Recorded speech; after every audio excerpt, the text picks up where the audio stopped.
मालदीव के 3 मंत्रियों के द्वारा भारत और पीएम मोदी पर आपत्तिजनक टिप्पणी के बाद अब इस मामले में भारत ने एक्शन शुरू कर दिया है।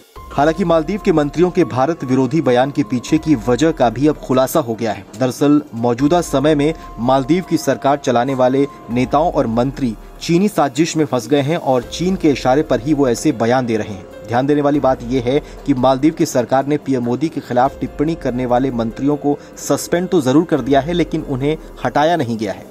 यही नहीं, अभी तक मालदीव की सरकार ने भारत से माफी तक नहीं मांगी है। खुद मालदीव के राष्ट्रपति मोइज़ू ने इस पूरे मामले में चुप्पी साध रखी है और वो इस विवाद के बीच चीन के 5 दिन के दौरे पर पहुंच गए हैं।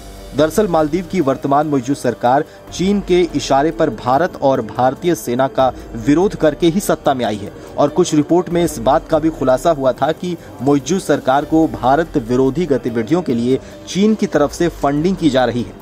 हालांकि इन सब के बीच कई भारतीय कंपनियों ने मालदीव जाने वाली फ्लाइट्स और होटल्स को कैंसिल कर दिया है। भारतीय ऑनलाइन ट्रैवल एजेंसी इजी माई ट्रिप ने सोमवार की सुबह घोषणा की कि उसने विवाद के बीच मालदीव की उड़ानों के लिए सभी बुकिंग को निलंबित कर दिया है। ट्रैवल एजेंसी ने कहा है कि यह निर्णय हमारे राष्ट्र के साथ एकजुटता में लिया गया है। मालदीव के मंत्रियों के बयानों को लेकर भारत सरकार ने मालदीव के हाई कमिश्नर को भी तलब किया है।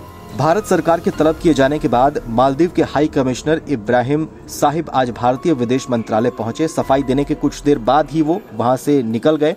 सूत्रों के मुताबिक भारतीय विदेश मंत्रालय ने प्रधानमंत्री नरेंद्र मोदी के खिलाफ सोशल मीडिया पोस्ट पर कड़ी चिंता जताई है। मालदीव के मंत्रियों के बयानों के पीछे छिपी चीनी साजिश को भी अब समझना ज्यादा मुश्किल नहीं है। आपको बताएं तो साल 2013 में अब्दुल्ला यामीन मालदीव के सत्ता में आते ही उन्होंने चीन की मदद से मालदीव में लोकतांत्रिक ताकतों को कुचलना शुरू कर दिया था।